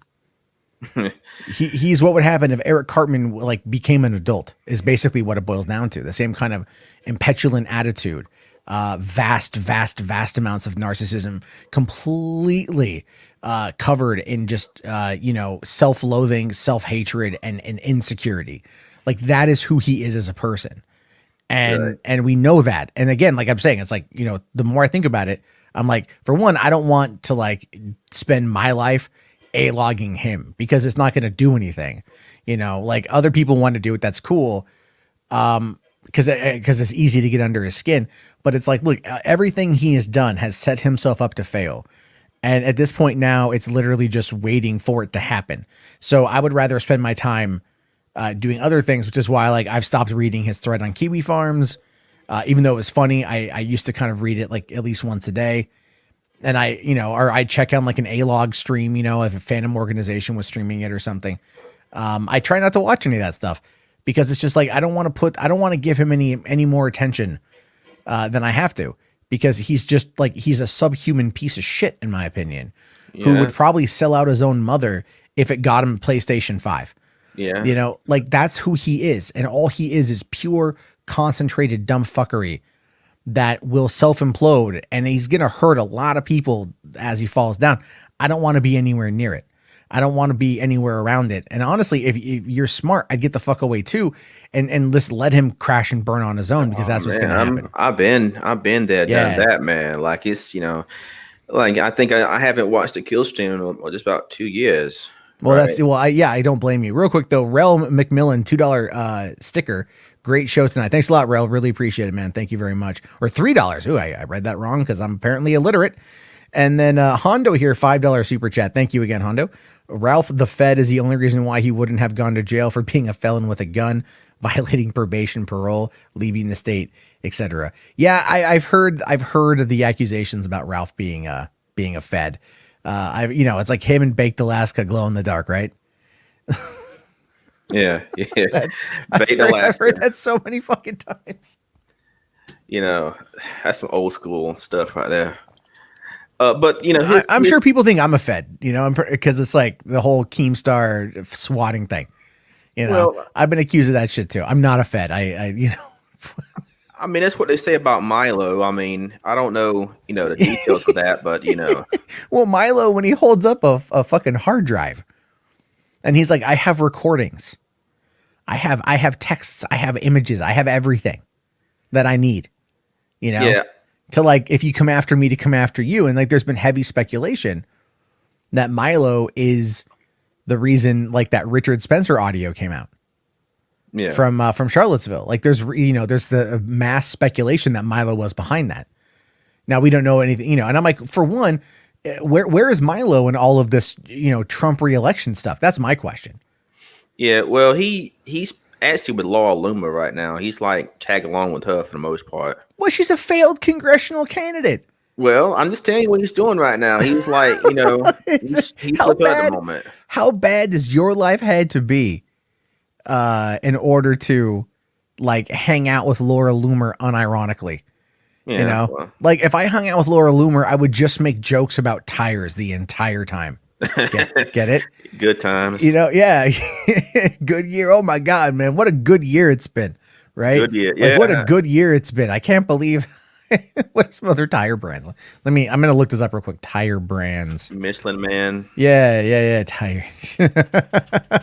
Let's see here. All right. Tire brands. Michelin off-road motorcycle, Japanese. Hold on here. Goodyear. Let's see here. Okay. All brands, TireRack.com. All right. BF Goodrich, Continental, Falcon. Yeah. Goodyear, Fusion, Hankook. Yeah, he's a Hoosier Racing Tire. There's a lot of tire. Uniroyal, Riken. I don't know, man. You could really only make a couple of jokes, right? Firestone. Yeah. Right? Yeah. Let me ask you one question. I'll let you go because I know you said you wanted to stop earlier. Yeah, right? I got one more guy to get to. Yeah. And let me. So, can you voted for Biden, right? Yeah, I did. Hold on. Wait, Milo is a documented federal informant. Wait, I did not hear that one. I didn't know that either. That's new. But yes, I did vote for Biden. I also live in the state of Washington, where where it would happen. Yeah. Yeah. I just want to can you give me a brief summary of how Biden can be better than Trump when it comes to regards to kind of creepy behavior? Like I think we've all seen those pictures and those videos of him and compromising situations and stuff. Like I can't get past that myself, personally. Sure. I mean, like, there's clearly the Tara Reid accusation, which was a big thing during the primaries. And he denied it, and that's it. He just said didn't happen. And then no one followed up on it, even though that there's some reporting, at least credible enough claims that are worthy of some kind of investigation. But it happened in like early 90s, I think 93. Statute of limitations has clearly passed on that.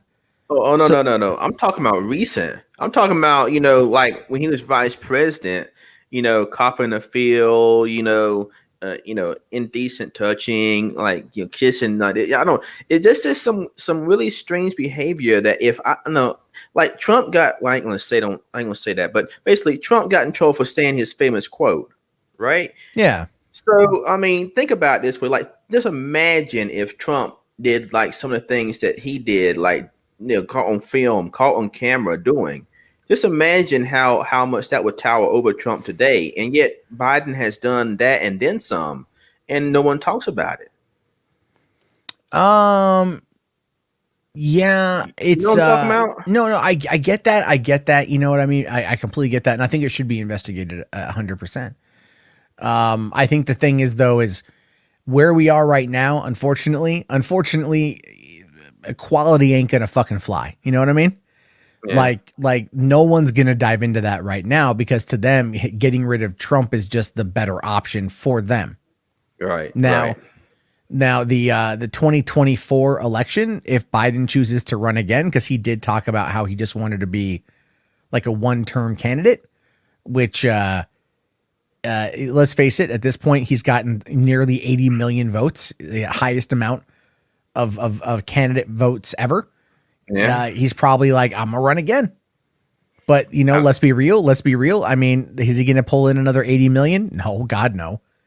I don't know if old timer might not make it. I mean, he's pushing He's pushing it. He's healthy though. But I mean, Trump got a clean bill of health too.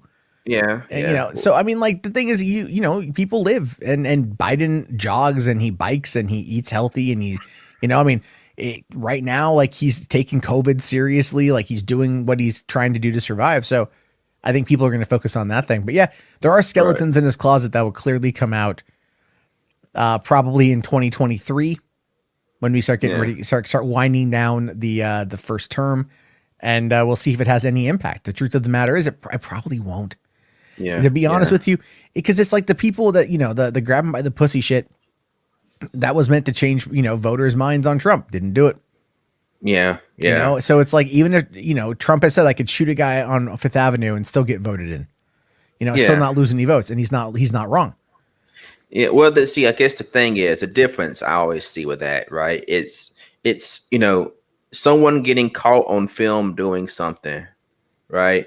And then Trump making a recording, making a, you know, someone basically secretly recording Trump doing a private conversation. Like, come on, me and you, like, we know how guys talk back behind the scenes, right? It's Yeah. nothing we want our wives and girlfriends to hear sometimes. We just talking with our guys, right? Just like, you know, just imagine if one of the guy friends like recorded you saying something and say, hey, look what Matt said like 6 months ago. You know, like that's, to me, that's kind of, you know, Well, that's happened. yeah. Oh well, you know. So like that's happened. Yeah. No, I get your point though. I get your point. I think it's all going to depend on the framing of it, on whether or not they're going to be able to mobilize it. But here, the biggest thing right now has a lot to do with the country, the left at least, and their disdain for Trump.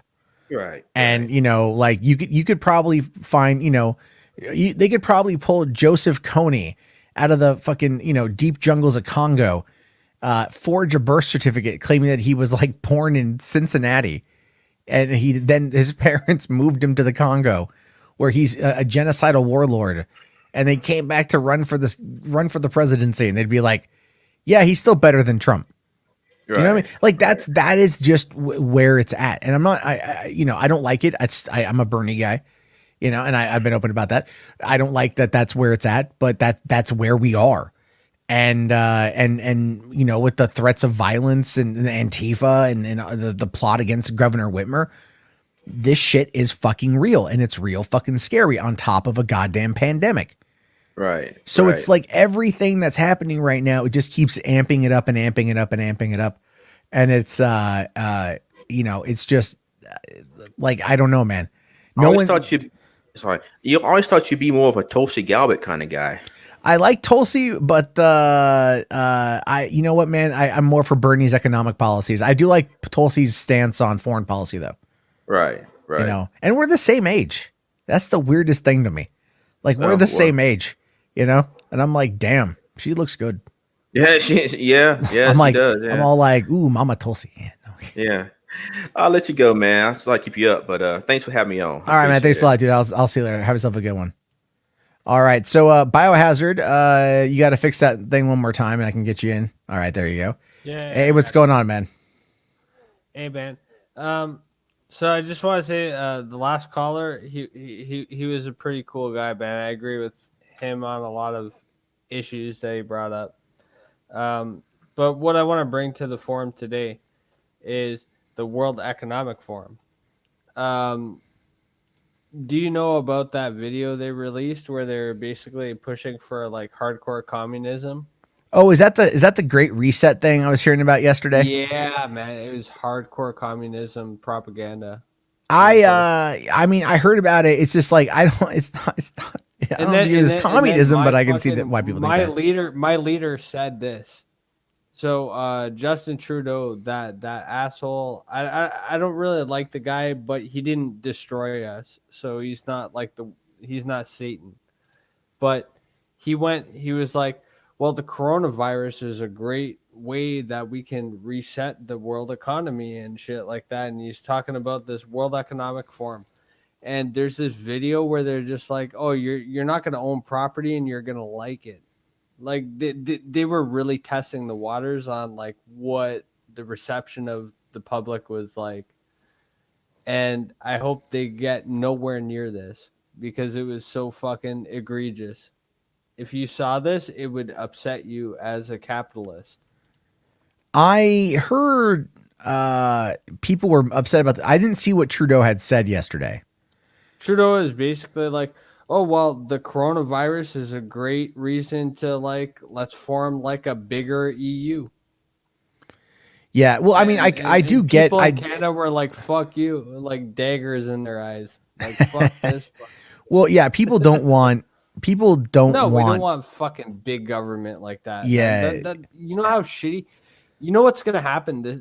The second that they get like fucking like 70% of the world power like that, like political power, and they own like 70% of the map, they're gonna start declaring war. Maybe. You know? Probably. I mean, like what else are they gonna? It's like, oh, I got 70% on you. It's like even if you shoot your nukes, like who are you gonna kill? Pick them.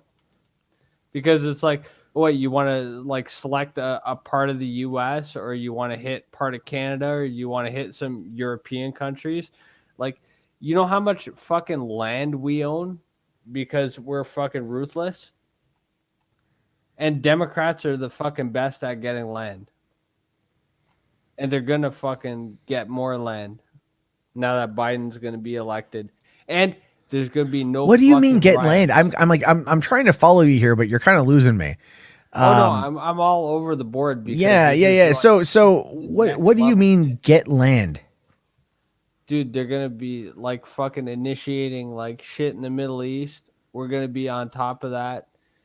Now that Biden's in power, like the Democrats are in power, there's gonna be no more fucking riots. You watch, the riots are gonna calm down because all the riots are in fucking Democratic states, and now Biden's gonna be like whistle the word to them, say, hash that shit down.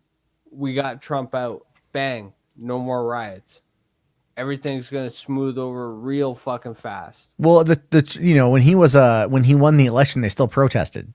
So I mean, you know, it all depends.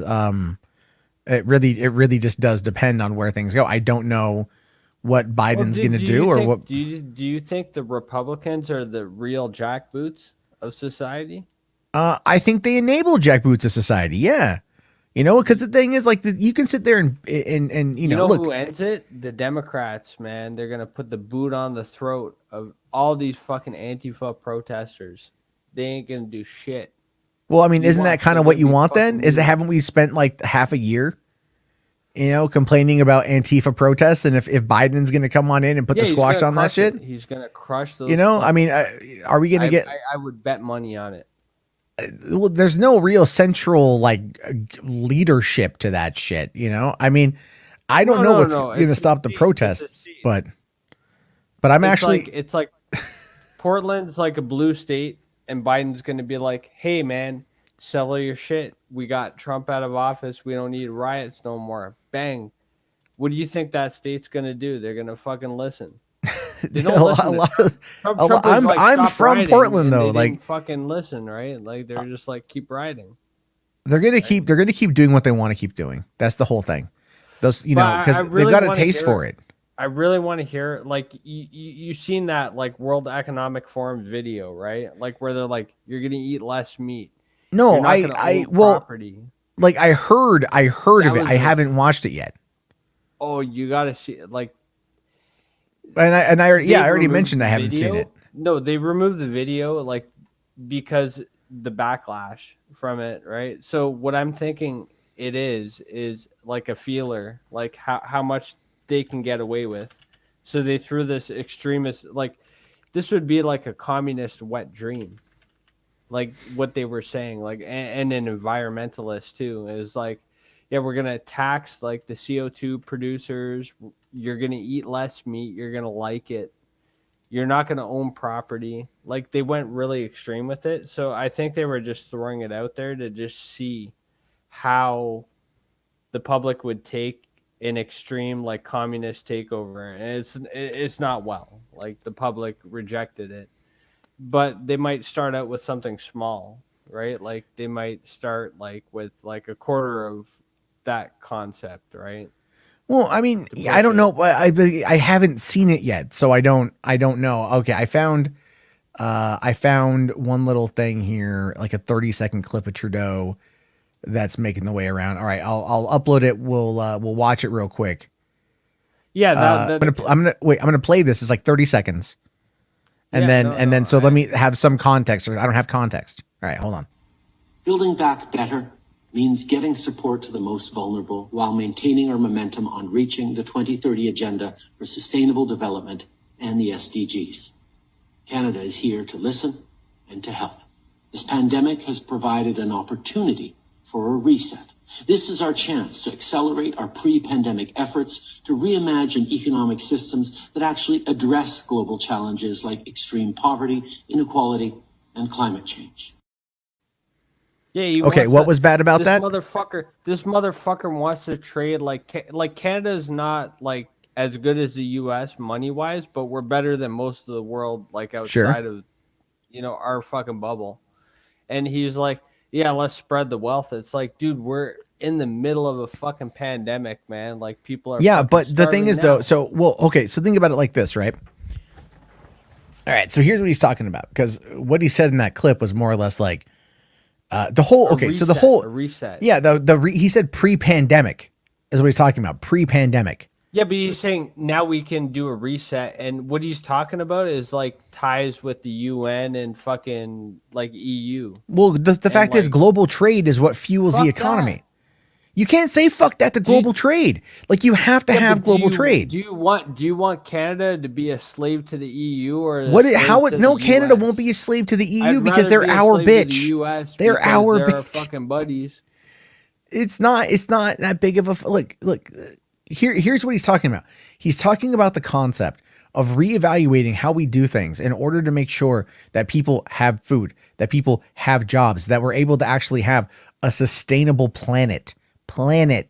Not, this is where we are, man. And this is real. We've had the lowest carbon emissions of this year because of the COVID. Yeah, exactly. Why do we keep pushing for more. Because do you think we're not, but these carbon emissions is once things go back to normal. We haven't even started business up again, man. Yeah, but hold on. Like but dude, you're not thinking this from like the grand perspective. Okay. Once we get going again, the carbon emissions are going to increase, right? Like so all that's going to go back. It's all going to go back once we start. Let's say we die in 30 years. But again, see that is a goalpost moving. This is because you're hold on, you're trying to move the goalpost, because what I'm talking about here is like, look, when people got mad at AOC for talking about like not eating as many hamburgers, do you know what she's referring to? Methane emissions. I understand the same with pork. Methane emissions. It actually has a massive impact on the ozone layer. I very much understand their point. So it's like we need to think about ways to like there's 7.5 billion people. Okay, we got. Let's say let's say we have a 30-year fucking time frame, and if we don't change anything, it's going to be 30. But if we make major changes, maybe it could be like 40. Right? Who is that benefiting? It's not benefiting the fucking poor. It's the rich, so they could fucking live an extra 10 years, while the poor got to fucking lose their fucking millionaire businesses. The poor are gonna, but so what you're saying is the poor should continue to suffer while the rich continue to get richer. Yes. Well, when it comes to the end of the fucking times, let's say it is. Let's say it's the end of the times, because that's like the ideal, like what you would want if you wanted to push like climate change, was like we're gonna die in 50 years if we don't fucking make change, right? Who's gonna benefit? Oh, the poor's got to fucking live like fucking like pre-fucking 1900s, while the rich still get to live. They're talking about like, oh, you don't need to eat as much meat. It's like, so they're gonna jack that price up, and guess who gets to pay for it? Well, the poor people, they can't afford to buy meat, but the rich still can. Their life lives normally the same way that it used to live. But do you not think that? Well, no, because the idea there is not about the poor people; it's about the middle class. It's all about the middle class, and the middle class is shrinking. It is. It has been forever. But whereas in China, comfortable to begin with either way, because they got to pay mortgage and fucking like car insurance and shit. Well, yeah, there's a lot. Yeah, as a person who's in like have a car and a house. That's their advantage over the fucking poor people. But the thing is, but hold on, the house accused equity. The house accrues equity.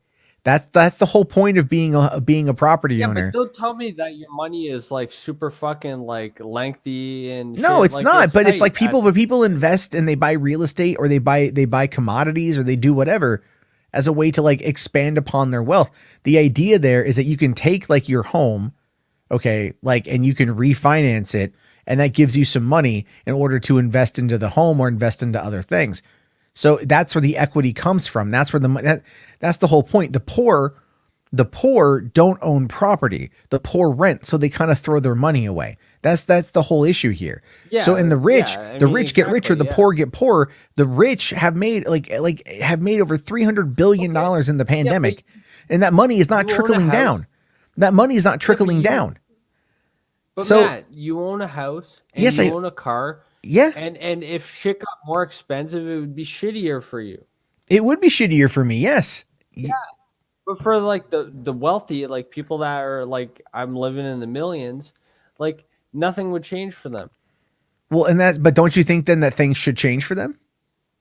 Don't you think that it's like no, but that's not what's gonna happen. We're gonna pay the cost and they're gonna live the benefit. but that's not what he's what's talking. going It's the exact opposite. What he's talking about is more or less the opposite.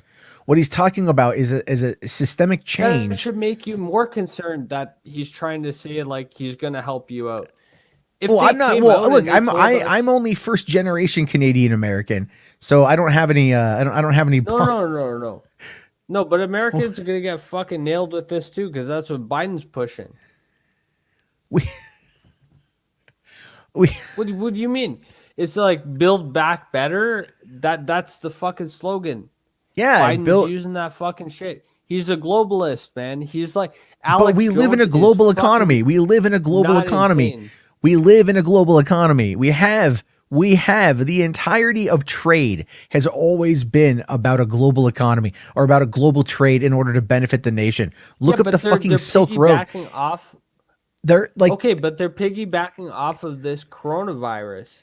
because right? the Which the means that coronavirus has they're actually using allowed us something to their advantage. It's allowed where these they co- should- it's allowed these countries to slow down and to take a look, right? Like it's allowed a lot of people to take a look at a lot of things to see where things aren't working, and that's actually probably you one of the think only it's benefits of this shit. Like, you think America is gonna come out ahead beneficially, money wise, and everything? I think the inevitable. I NA think is just gonna be a rich baller. no, because here's the thing. Here's the thing, man. After this? Here's what you have to do: Dude, we're is you getting have raped.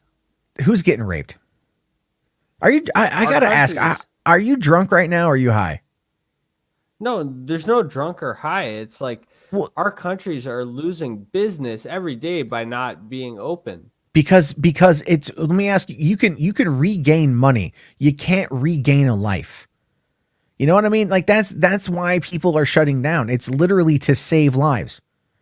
Yeah, And this whole I'm whole not- nonsense. No. This whole fucking nonsense. But you're And this- assuming that they can handle it competently. They What haven't I'm- proven that. Because people They have aren't not handling it proven that. competently. The governments, the local governments at least, are trying to handle it in a way. Fucking dude, Utah, a hardcore right-wing state, Utah, fucking put on a mask mandate. Iowa's governor issued a mask mandate today.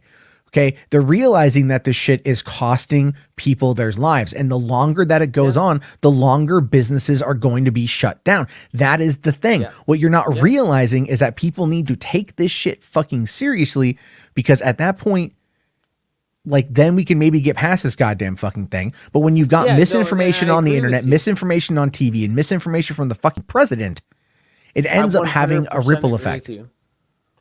I 100% agree with you. But the fact of the matter is that it seems like the more that we tell people to take it easy, don't go outside, don't interact, the more they do it. It's almost better to do reverse psychology. No, against the these reverse people and psychology say, that doesn't apply just here. go out and party, because That- then they'll be like, oh, they're trying to kill us, and they'll stay in fucking side.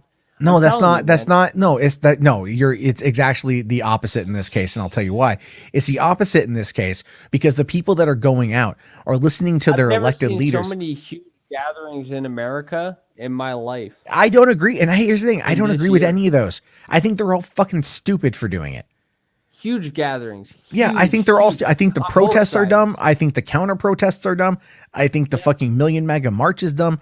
I think all that shit is dumb. All right. Yeah, I think on it's all both dumb. I think sides, it. man. They Yeah, both both. suck. Yeah. I'm gonna both sides this shit, and I have been. It's all stupid. Yeah. Because guess what? Last week at the Million MAGA March, they weren't wearing masks. Not all of them, and which means that it's probably gonna come home with a lot. Oh, there we go. There's the lighter. Wow, I was smoking a cigarette, man. You're high. What are you on? Come on, you can tell me. It's okay. No, I'm smoking a cigarette, man. I'm smoking a cigarette and I've had like 6 beer, man. Give me a break. Okay, there we go.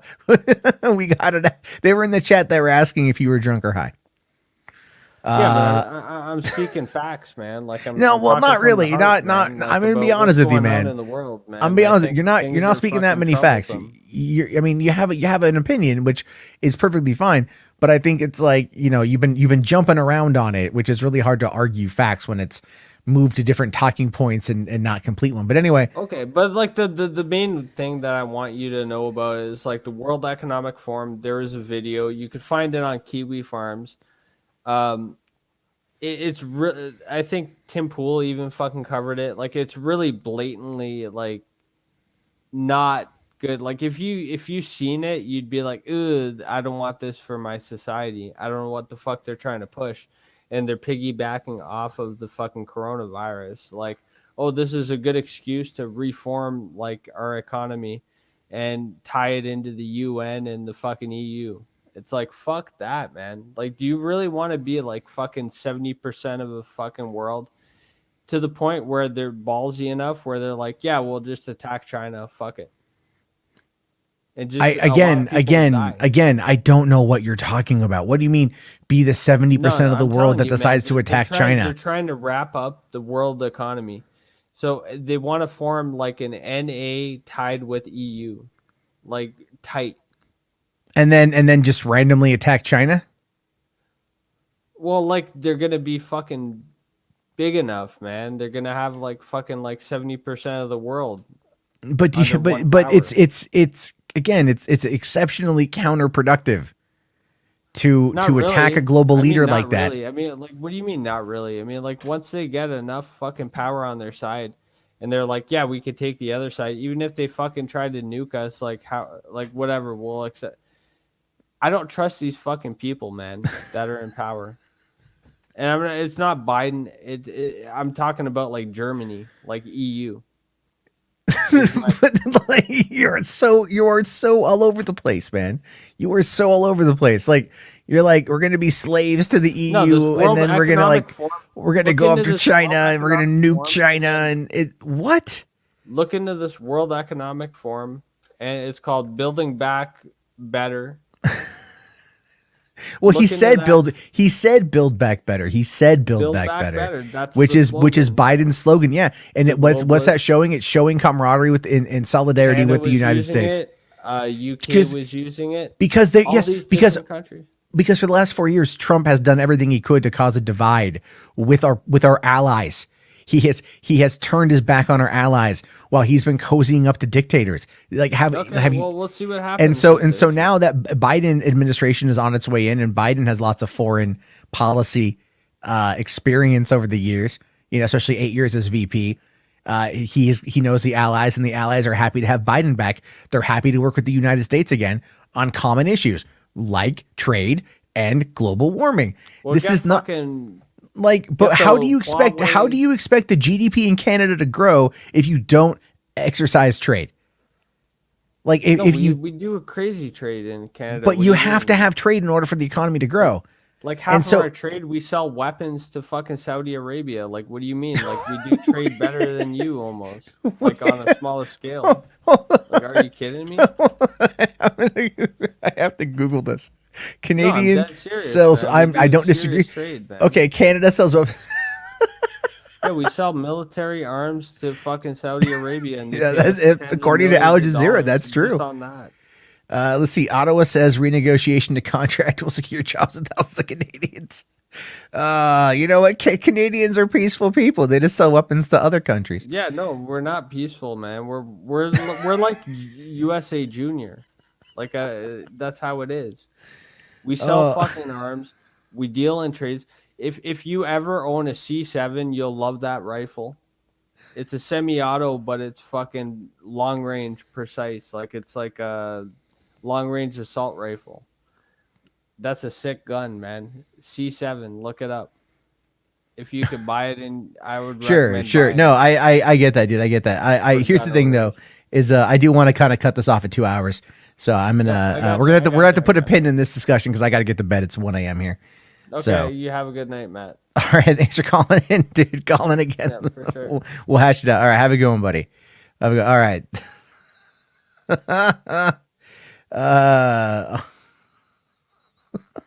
Sorry. Sorry, that was really funny. I did see real quick here. Cylon Scotty, thank you for the $10 super chat. You're a good dude, Matt. Thanks for the stream and have a great night. Thank you again. I really appreciate it. I didn't know that Canada sold arms to Saudi Arabia. That's news to me. That is new to me. That's interesting, to be fair. But at the same time, holy shit.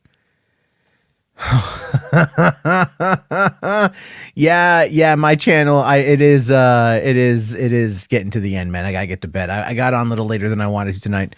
But again, I like the concept of just the open call-ins. Fuck topics. Love open call-ins, unless it's something you guys really want. I don't quite know. Let's see. Boulder Talk Radio reached a new level of woke tonight. Probably. That's probably what it is. All right. Yeah, it's all crazy shit. I did see the article you sent, Infallible. It's a lot to read through right now, and I was trying to like listen to him and read this, and I just didn't give it the time it needed. But I will take a look at it. So I appreciate it. But all right, guys, I'm gonna go pass the fuck out because it's late. I got a morning with the kids. Have yourself a great night. Thanks for joining Boulder Talk Radio. We'll do this again. This is fun. No topics. That should be a hashtag. No topics. And because we get that excellent exchange from before. All right.